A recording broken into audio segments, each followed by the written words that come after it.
Good morning વિદ્યાર્થી મિત્રો. પ્રકરણ 2 દ્રાવણો એમાં છેલ્લા લેક્ચરમાં આપણે જોઈ ગયા હતા સંખ્યાત્મક ગુણધર્મો. સંખ્યાત્મક ગુણધર્મોના અભ્યાસમાં 4 જુદા જુદા ગુણધર્મોની વાત કરી હતી. નંબર 1 બાષ્પ દબાણમાં ઘટાડો, 2 ઉત્કલન બિંદુમાં ઉન્નયન અને ઠાર બિંદુમાં ઘટાડો અથવા અવનયન અને અભિસરણ દબાણ. જે પૈકી આપણે 2 ગુણધર્મ અને એના પર આધારિત થિયરીનો ઓલરેડી અભ્યાસ કર્યો છે. આજે આપણે ત્રીજા સંખ્યાત્મક ગુણધર્મ અને એને લગતી થિયરીનો અભ્યાસ કરીશું, જે પણ દાખલા માટે અગત્યનું છે અને થિયરિકલ મોટા પ્રશ્ન તરીકે અગત્યનો છે. તો ધ્યાન આપજો બરાબર. ત્રીજા ગુણધર્મની વાત કરીએ આપણે એ પહેલા ઠાર બિંદુ એટલે શું એ સમજી લઈએ. અહીંયા આપણે જોવાનું છે ઠાર બિંદુ અને ઠાર બિંદુ અવનયન. તો સૌથી પહેલા ઠાર બિંદુ કોને કહેવાય એની વ્યાખ્યા જોઈએ.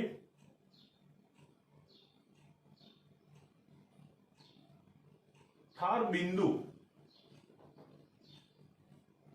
આ શબ્દનો અર્થઘટન કરીએ તો આ બિંદુનો મતલબ કે એક ચોક્કસ તાપમાન અને ઠાર એટલે ઠરી જવું. તો અહીંયા આપણે એવું કહી શકીએ કે આપેલ પ્રવાહી ઠરી જાય એ માટેનું ચોક્કસ તાપમાન.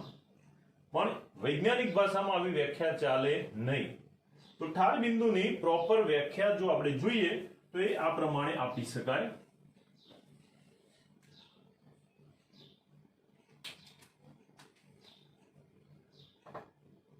કે જે ચોક્કસ તાપમાને ઠાર બિંદુ એક તાપમાન છે, જે ચોક્કસ તાપમાને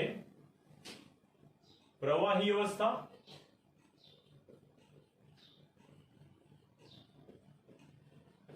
અને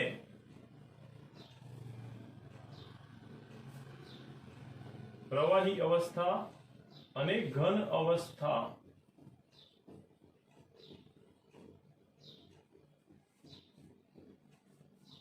પ્રવાહી અવસ્થા અને ઘન અવસ્થાના એકબીજા સાથે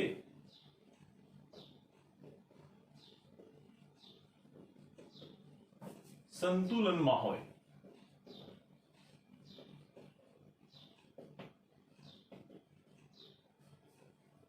તે તાપમાનને તે પ્રવાહીનું ઠાર બિંદુ કહે છે.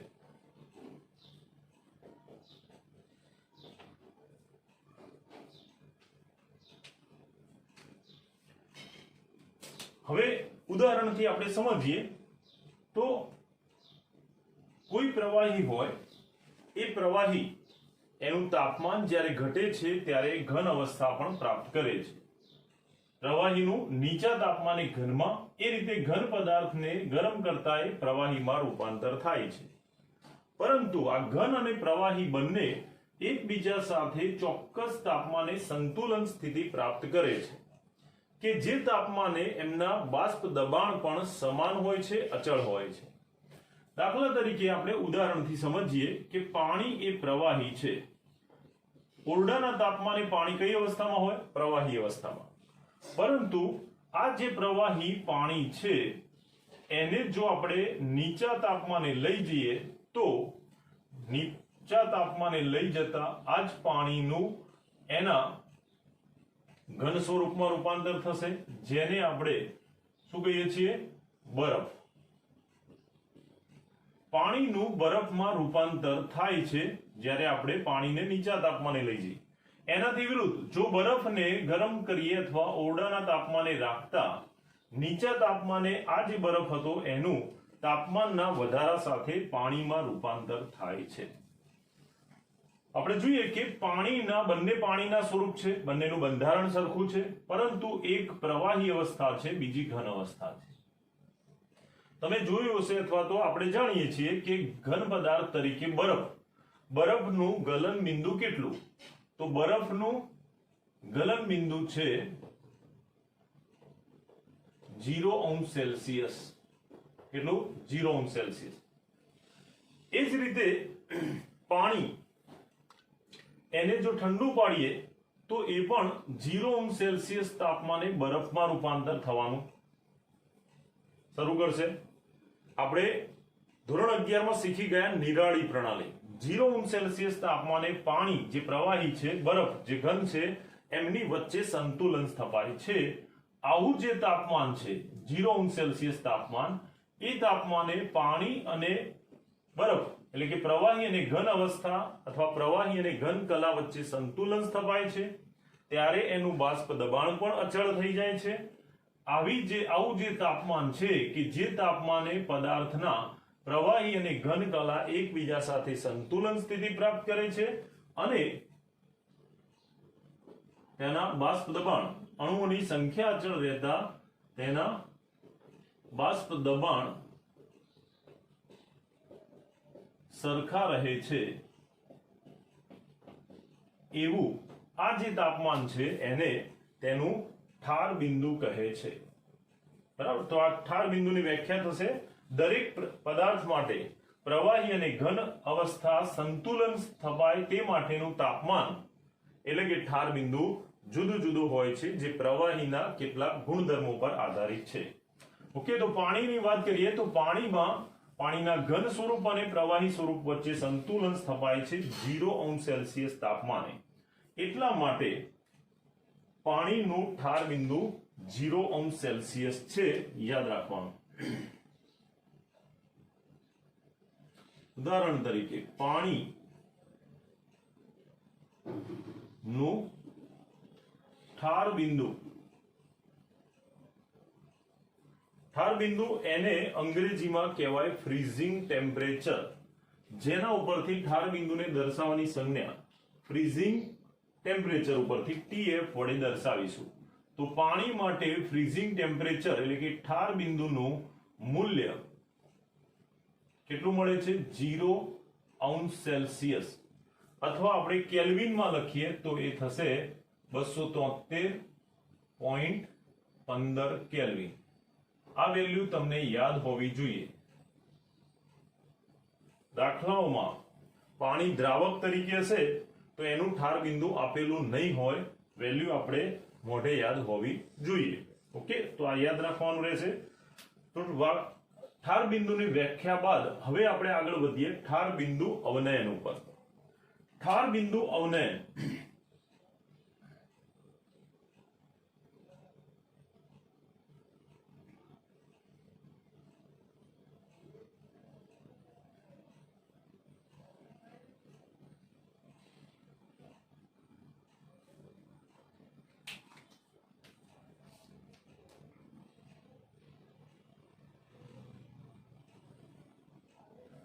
અવનયન શબ્દનો મતલબ થાય ઘટાડો. જેમ ઉત્કલન બિંદુ ઉન્નયન એટલે ઉત્કલન બિંદુમાં થતો વધારો, એ રીતે અવનયનનો અર્થ થાય છે ઘટાડો. શેમાં ઘટાડો? ઠાર બિંદુમાં. તો ઠાર બિંદુનો ઘટાડો એને આપણે ડેલ્ટા TF વડે દર્શાવીશું. બરાબર, જે ઠાર બિંદુમાં થતો ઘટાડો દર્શાવે છે, માટે આપણે ફેરફારને ડેલ્ટા વડે દર્શાવીશું. હવે ઠાર બિંદુમાં ઘટાડાની વાત કરીએ તો શુદ્ધ દ્રાવક જેમ કે પાણી, એનું જે ઠાર બિંદુ છે એને આપણે દર્શાવીએ જો TF0 વડે, અને તેમાંથી જ્યારે કોઈ અબાષ્પશીલ દ્રાવ્ય ઉમેરીએ, આ શુદ્ધ દ્રાવકમાં જ્યારે કોઈ દ્રાવ્ય ઉમેરીએ ત્યારે એમાંથી દ્રાવણ બનશે. આવું જે દ્રાવણ છે એમાં દ્રાવકમાં જ્યારે દ્રાવ્ય ઉમેરાય છે ત્યારે શુદ્ધ દ્રાવકનું શરૂઆતમાં જે ઠાર બિંદુ હતું એ દ્રાવ્ય કણો ઉમેરાવાને કારણે એનું ઠાર બિંદુ દ્રાવણ બને ત્યારે શું થાય છે? ઘટે છે. આમ શુદ્ધ દ્રાવકનું ઠાર બિંદુ દ્રાવણ બને ત્યારે જે હતું એના કરતા ઘટી જાય છે. એટલે આપણે દર્શાવી શકીએ કે એનું ઠાર બિંદુ, જેમ કે પાણી એ દ્રાવક છે, એનું ઠાર બિંદુ 0°C હોય અને એમાં આપણે કોઈ દ્રાવ્ય, દાખલા તરીકે મીઠું દ્રાવ્ય તરીકે ઉમેરીએ તો એનું જે ઠાર બિંદુ છે ઘટે છે, એટલે કે નીચું જાય છે. પરિણામે એ આ રીતે -0.5°C જે આના કરતા નીચું કહેવાય. તો આ દર્શાવે છે કે જ્યારે કોઈ શુદ્ધ દ્રાવકમાં દ્રાવ્ય ઉમેરી અને દ્રાવણ બનાવવામાં આવે છે ત્યારે બનતા દ્રાવણમાં ઠાર બિંદુ ઘટે છે. કેમ ઘટે છે? કારણ કે ઠાર બિંદુ એ દ્રાવ્ય થયેલા કણોની સંખ્યા પર આધાર રાખે છે. આ એક સંખ્યાત્મક ગુણધર્મ છે. એટલે જ્યારે કોઈ શુદ્ધ દ્રાવકમાં દ્રાવ્ય ઉમેરવામાં આવે છે ત્યારે દ્રાવ્યના કણો જેટલા ઉમેરાતા જશે ઠાર બિંદુ એ પ્રમાણે ઘટતું જાય છે.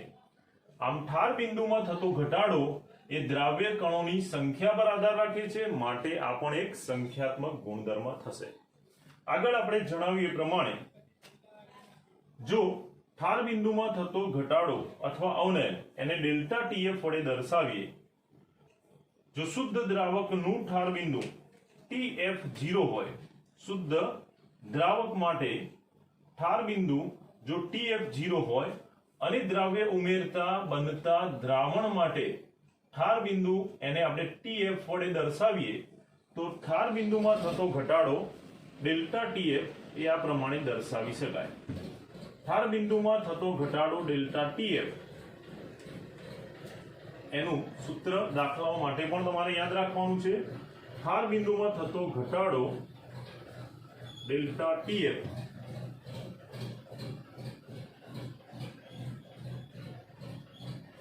ઠાર બિંદુમાં અવનયન ડેલ્ટા TF હોય તો ઠાર બિંદુમાં થતું અવનયન એટલે કે ઘટાડો એને આપણે આ સૂત્રથી દર્શાવી શકીએ. ડેલ્ટા TF બરાબર હંમેશા મોટા મૂલ્યમાંથી નાનું મૂલ્ય બાદ કરવાનું રહેશે. દ્રાવક કરતા દ્રાવણનું ઠાર બિંદુ ઘટે છે એટલે આ મૂલ્ય કરતા દ્રાવકનું ઠાર બિંદુ વધારે હોય છે, માટે આપણે દ્રાવકના ઠાર બિંદુમાંથી જેને આપણે TF0 વડે દર્શાવીએ. ફ્રીઝિંગ ટેમ્પરેચર શુદ્ધ દ્રાવક માટે કે જ્યારે એમાં દ્રાવ્ય ઓગાળેલો નથી, દ્રાવ્યનું પ્રમાણ શૂન્ય છે, એટલા માટે આપણે શુદ્ધ દ્રાવકનું ઠાર બિંદુ TF0 માંથી દ્રાવણનું ઠાર બિંદુ TF બાદ કરવાથી આપણને આ સૂત્ર મળશે ઠાર બિંદુના ઘટાડા માટેનું, જ્યાં TF0 એ શુદ્ધ દ્રાવકનું ઠાર બિંદુ અને આ TF એ દ્રાવણનું ઠાર બિંદુ છે. હંમેશા મોટા મૂલ્યમાંથી નાનું મૂલ્ય બાદ કરવાનું છે. તો દાખલાઓ માટે આ સૂત્ર પણ યાદ રાખવાનું છે, બરાબર. જે ઠાર બિંદુનો ઘટાડો અથવા ઠાર બિંદુનો ઘટાડો શોધવા માટે અથવા ઠાર બિંદુનો ઘટાડો આપેલો હોય અને એમાંથી દ્રાવણનું ઠાર બિંદુ શોધવું હોય તો આપણે આ મૂલ્ય જે યાદ રાખવાનું છે એના પરથી મેળવી શકીએ, જે દાખલાઓમાં આપણે જોઈશું. ઓકે, તો ઠાર બિંદુ અને ઠાર બિંદુનો ઘટાડો બાદ હવે આપણે એક મોટી થિયરી જે અગત્યની છે એની વાત કરીએ. હવે ઠાર બિંદુ અવનયન પર આધારિત એક ખૂબ અગત્યની અને દાખલા માટે ઉપયોગી એવી થિયરીનો આપણે અભ્યાસ કરીશું. પ્રશ્ન પૂછાય મોટા પ્રશ્ન તરીકે કે મોલલ અવનયન અચળાંક એટલે શું, એનું સૂત્ર તારવો. તો આપણે મોલલ અવનયન એટલે શું, સોરી ઠાર બિંદુ અવનયન એના વિશેની વાત કરી, પણ અહીંયા આપણે જોઈશું મોલલ અવનયન. તો સૌથી પહેલા આ મોલલ અવનયન અચળાંક એટલે શું એની વાત કરીએ, એની વ્યાખ્યા જોઈએ. મોલલ અવનયન અચળાંક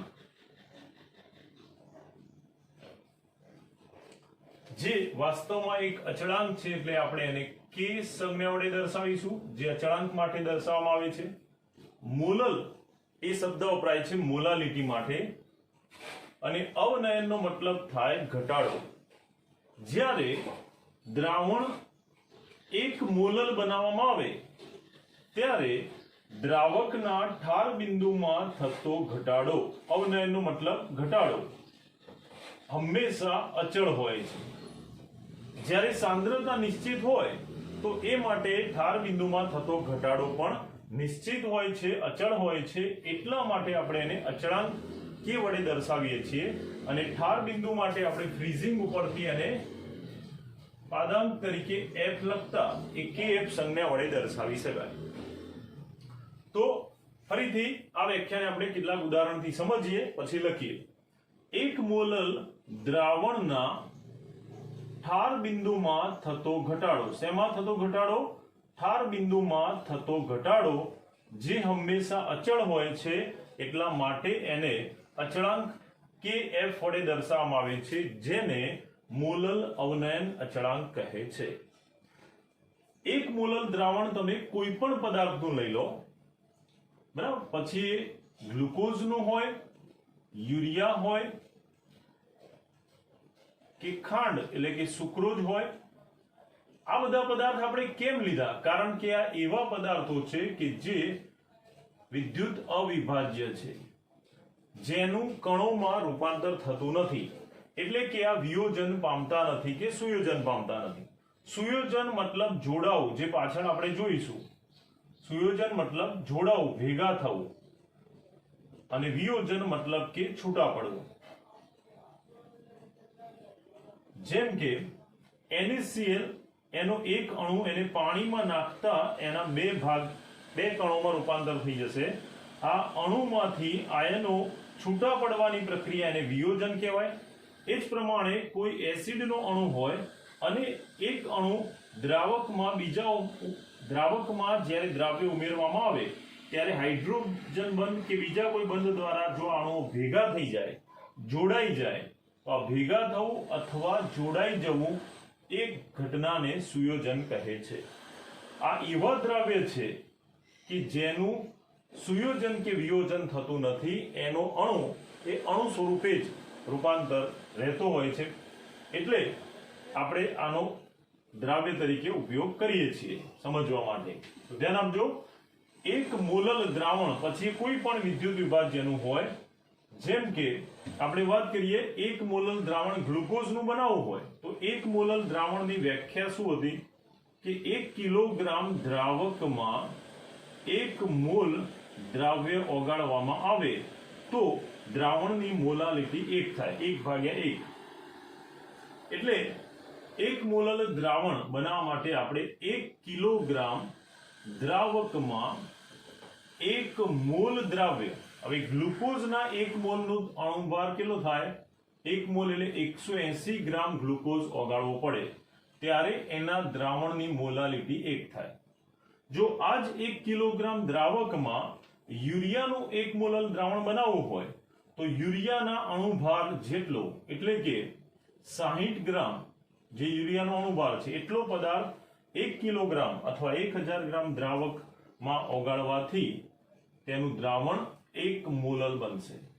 એ જ પ્રમાણે ખાંડનું એટલે કે સુક્રોઝનું 1 મોલલ દ્રાવણ બનાવવું હોય તો એના માટે 1 કિલોગ્રામ દ્રાવકમાં તેના 1 મોલ એટલે કે એના અણુભાર જેટલો જથ્થો ઓગાળવો પડે, ત્યારે દ્રાવણ 1 મોલલ થશે। હવે 1 મોલલ દ્રાવણ કોઈ પણ પદાર્થનું હોય, પરંતુ જો સાંદ્રતા સમાન હશે તો આવા દ્રાવણો ના ઠાર બિંદુમાં થતો ઘટાડો હંમેશા એક સરખો મળશે, એટલે કે અચળ મળશે। શુદ્ધ પાણીની સાપેક્ષે 1 મોલલ ગ્લુકોઝનું દ્રાવણ હોય, 1 મોલલ યુરિયાનું દ્રાવણ કે 1 મોલલ ખાંડનું એટલે કે સુક્રોઝનું દ્રાવણ બનાવીએ, ઠાર બિંદુમાં થતો ઘટાડો એક સરખો મળશે, એટલે કે અચળ મળે છે। માટે આપણે એને અચળાંક તરીકે દર્શાવીએ છીએ, જેને મોલલ અવનયન અચળાંક કહે છે। તો આપણે એની વ્યાખ્યા જોઈ લઈએ, ધ્યાન આપજો। મોલલ અવનયન અચળાંક એની વ્યાખ્યા આ પ્રમાણે આપી શકાય।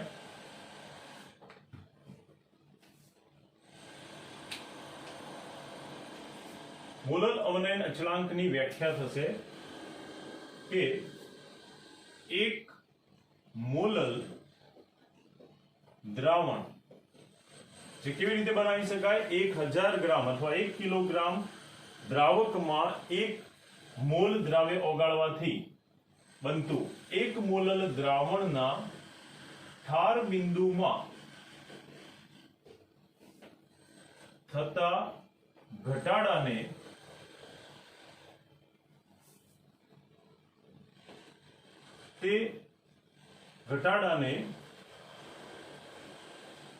તેનો મોલર અવનયન અચળાંક કહે છે, જેને આપણે KF સંજ્ઞા વડે દર્શાવીશું. બરાબર. 1 મોલર દ્રાવણના ઠાર બિંદુમાં જે ઘટાડો થાય શુદ્ધ દ્રાવકની સાપેક્ષે ઘટાડો જે છે એ હંમેશા અચળ રહેશે અને એટલા માટે આપણે એને અચળાંક વડે દર્શાવી શકીએ. હવે મોલર અવનયન અચળાંકનું સૂત્ર મેળવવા માટે આપણે એક આલેખ અહીંયા જોઈએ. જ્યારે કોઈ શુદ્ધ દ્રાવક, દાખલા તરીકે પાણી, એમાં દ્રાવ્યનો જથ્થો ઉમેરી અને જ્યારે દ્રાવણ બનાવવામાં આવે છે ત્યારે શુદ્ધ દ્રાવકના ઠાર બિંદુ કરતા દ્રાવણનું જે ઠાર બિંદુ મળે છે એમાં ઘટાડો જોવા મળે છે, જે આલેખમાં જોઈ શકાય. આલેખમાં x અક્ષ ઉપર જુદા જુદા તાપમાનના મૂલ્યો અને y અક્ષ ઉપર એને અનુરૂપ બાષ્પ દબાણના મૂલ્યો આપેલા છે. આપણે જોઈ શકીએ ઠાર બિંદુની વ્યાખ્યા શું હતી કે જે ચોક્કસ તાપમાને દ્રાવક, ઘન અને પ્રવાહી સંતુલન સ્થિતિમાં હોય, એટલે કે એમના બાષ્પ દબાણ સરખા હોય, એ તાપમાનને એનું ઠાર બિંદુ કહે છે. તો આપણે જોઈ શકીએ કે અહીંયા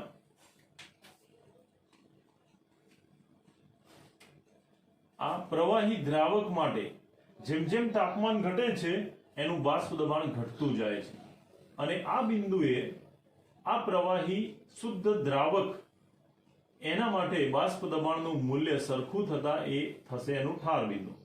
તો આ જે બિંદુ અહીંયા મળશે x અક્ષ ઉપર, જે તાપમાનનું મૂલ્ય દર્શાવે છે, એ શુદ્ધ દ્રાવક માટેનું ઠાર બિંદુ, જેને આપણે TF0 વડે દર્શાવીશું. TF0 મતલબ દ્રાવ્યનું પ્રમાણ એમાં શૂન્ય છે. તો શુદ્ધ દ્રાવકનું ઠાર બિંદુ TF0 છે, જેને માટે મળતો બાષ્પ દબાણનો વક્ર અહીંયા દર્શાવેલો છે. હવે જ્યારે આ દ્રાવકમાં દ્રાવ્ય ઉમેરી અને દ્રાવણ બનાવવામાં આવે તો જોઈ શકાય કે દ્રાવણ માટેના બાષ્પ દબાણમાં ઘટાડો થાય છે, માટે દ્રાવણનું બાષ્પ દબાણનો વક્ર એ નીચે તરફ છે. શુદ્ધ દ્રાવકના બાષ્પ દબાણ કરતા દ્રાવણનો બાષ્પ દબાણ વક્ર નીચે છે અને આ બાષ્પ દબાણ વક્રમાં આ તાપમાને, આ બિંદુએ મળતા તાપમાને એનું પ્રવાહી અને ઘન અવસ્થાના બાષ્પ દબાણ સમાન થાય છે. જે તાપમાનને તે દ્રાવણનું ઠાર બિંદુ કહે છે. દ્રાવણનું ઠાર બિંદુ એને આપણે TF વડે દર્શાવેલું છે. આલેખમાં જોઈ શકાય કે આ 0 થી જેમ જેમ જમણી બાજુ જઈએ એમ તાપમાનનું મૂલ્ય વધે, તો આ દ્રાવકના ઠાર બિંદુ કરતા દ્રાવણ બને ત્યારે ઠાર બિંદુ કઈ બાજુ જાય છે? ડાબી બાજુ, જે બતાવે છે કે શુદ્ધ દ્રાવક કરતા દ્રાવણ બને ત્યારે ઠાર બિંદુમાં ઘટાડો થાય છે. જે ઘટાડાને આ બંનેના તફાવત ઉપરથી લખી શકાય આ રીતે: ડેલ્ટા TF, જે TF0 માઇનસ TF બતાવશે. ધારો કે આ 100 હોય અને આ ઘટીને 90 થયું, તો 100 માઇનસ 90, જેને આપણે આગળ પણ સૂત્ર તરીકે જોઈ ગયા કે શુદ્ધ દ્રાવક નું જો ઠાર બિંદુ TF0 અને દ્રાવણનું TF હોય તો દ્રાવણનું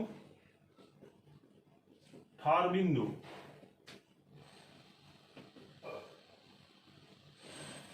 દ્રાવણના ઠાર બિંદુમાં થતો ઘટાડો એને આપણે ડેલ્ટા TF વડે દર્શાવીએ તો આ ઠાર બિંદુમાં થતો ઘટાડો મળશે TF0 માઇનસ TF. એટલે કે દ્રાવકના ઠાર બિંદુમાંથી દ્રાવણનું ઠાર બિંદુ બાદ કરતા આપણે ઠાર બિંદુમાં થતો ઘટાડો મેળવી શકીએ. જે સૂત્ર પણ દાખલા માટે તમારે યાદ રાખવાનું છે. આપણે એને કહી દઈએ પરિણામ નંબર 1. હવે ઠાર બિંદુ માં થતા ઘટાડા બાદ આપણે જોઈએ મોલલ અવનયન અચળાંકનું સૂત્ર.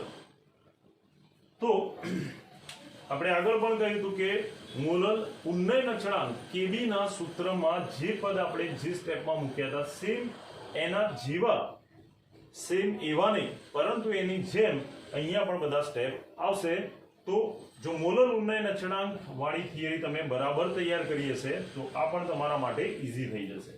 તો સૌથી પહેલા વાત કરીએ આપણે કે જ્યારે કોઈ શુદ્ધ દ્રાવકમાં દ્રાવ્ય ઉમેરી જ્યારે કોઈ શુદ્ધ દ્રાવક એમાં અબાષ્પશીલ દ્રાવ્ય ઉમેરી અને દ્રાવણ બનાવવામાં આવે છે ત્યારે જો દ્રાવકનું ઠાર બિંદુ TF0 દ્રાવણનું ઠાર બિંદુ TF હોય તો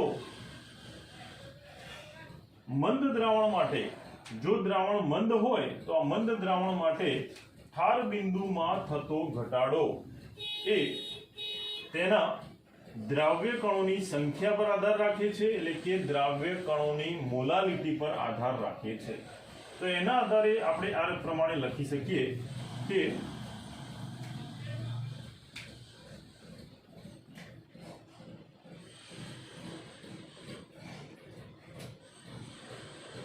ધ્યાન રાખજો આપણે હવે જોઈએ મોલલ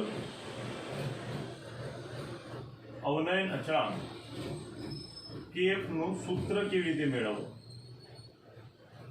તો મોલલ અવનયન અચળાંક KF નું સૂત્ર મેળવવા માટે આ પ્રમાણે શરૂઆત કરવી પડશે કે મંદ દ્રાવણો માટે જેમાં દ્રાવ્ય ઓછો હોય એવા મંદ દ્રાવણો માટે ઠાર બિંદુમાં થતો ઘટાડો જેને આપણે ડેલ્ટા TF વડે દર્શાવીએ એ દ્રાવ્ય કણોની સંખ્યા એટલે કે કણોની મોલ સંખ્યા. અહીંયા આપણે મોલાલિટી એટલે દ્રાવ્યના મોલ છેદમાં દ્રાવકનું વજન કિલોગ્રામમાં. જો આપણે દ્રાવકનું વજન 1 કિલોગ્રામ લઈએ તો દ્રાવ્ય કણોની જે મોલ સંખ્યા છે જે કણોની સંખ્યા દર્શાવે એના ઉપર જ ઠાર બિંદુના ઘટાડાનો આધાર રહેલો છે. આમ મંદ દ્રાવણો માટે ઠાર બિંદુમાં થતો ઘટાડો એ કણોની મોલ સંખ્યા એટલે કે મોલાલિટીના સમપ્રમાણમાં હોય છે. બીજા શબ્દોમાં કહીએ તો કણોની સંખ્યા વધે તેમ ઠાર બિંદુ ઘટશે. દાખલા તરીકે કોઈ એક દ્રાવણની સાપેક્ષે બીજા દ્રાવણમાં જેટલા કણો વધારે હશે એટલું એ દ્રાવણનું ઠાર બિંદુ નીચું જશે એટલે કે એમાં ઘટાડો થાય છે. આના આધારે આપણે પહેલું સૂત્ર મેળવીએ જેમાં ચલન દૂર કરી અચળાંક મૂકીએ તો ડેલ્ટા TF બરાબર ચલન દૂર કરતા અચળાંક મૂકીશું ઠાર બિંદુનો અવનયન અચળાંક મોલલ અવનયન અચળાંક KF ઇન્ટુ m. આમ ચલન દૂર કરી બરાબર મૂકતા આપણે અચળાંક મૂકવો પડશે જે અચળાંક તરીકે આપણે મૂકીએ છીએ KF જે KF ને મોલલ અવનયન અચળાંક કહે છે. આ થશે દાખલા માટેનું બીજું સૂત્ર. પહેલું સૂત્ર આ બીજું સૂત્ર. જો ઠાર બિંદુમાં ઘટાડો શોધવો હોય અને આપણી પાસે દ્રાવણની મોલાલિટી તથા મોલલ અવનયન અચળાંક KF નું મૂલ્ય આપેલું હોય તો આ બે મૂલ્ય ઉપરથી ત્રીજું મૂલ્ય શોધી શકાય. ટૂંકમાં અહીંયા દર્શાવેલા ત્રણેય પદમાંથી કોઈ પણ બેની કિંમત આપણી પાસે હોય તો ત્રીજા મૂલ્યને કરતા બનાવીને શોધી શકાય. તો દાખલા માટે આ સૂત્ર તમારે યાદ રાખવાનું રહેશે. હવે જે પ્રમાણે આપણે મોલલ અવનયન અચળાંકના સૂત્રની તારવણી કરી હતી એ જ રીતે સમીકરણ નંબર 2 એમાં મોલાલિટી વાળું પદ એને બદલે આપણે કિંમત મૂકી દઈએ. તો હવે મોલાલિટી m બરાબર સૂત્ર શું હતું દ્રાવ્યનું વજન W2 into 1000 છેદમાં દ્રાવ્યનો અણુભાર અને દ્રાવકનું વજન ગ્રામમાં. આ જે કિંમત છે એ કિંમત ઉપરના સમીકરણમાં મૂકતા આ જે સમીકરણ છે એને આપણે હવે આ પ્રમાણે લખી શકીએ.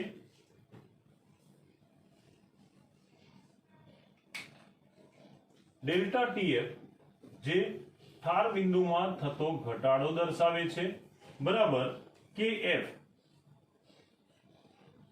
ઇન્ટુ મોલાલિટી એમ ને બદલે આપણે મૂકીશું આ કિંમત.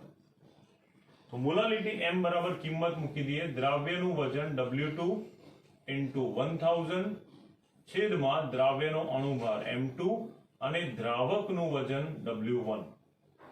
હવે આ સૂત્રમાં આપણે kf નું જે પદ છે એને કરતા બનાવીએ તો આપણને મોલલ અવનયન અચળાંક kf નું સૂત્ર મળશે. તો ઉપરના પરિણામમાં kf ને કરતા બનાવતા kf મોલલ અવનયન અચળાંક બરાબર ડેલ્ટા tf એની સાથે આ છેદમાંથી બે પદ ગુણાકારમાં જશે M2 અને W1 જ્યારે W2 અને 1000 આ બાજુ આવશે ભાગાકારમાં.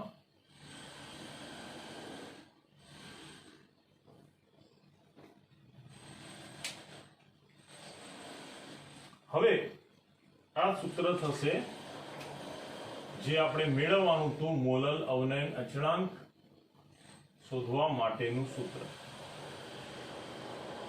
તમને આ સૂત્ર યાદ હોય તેમાં મોલાલિટીની આ કિંમત મૂકીને ડેલ્ટા ટીએફ વાળું સૂત્ર મેળવી શકો.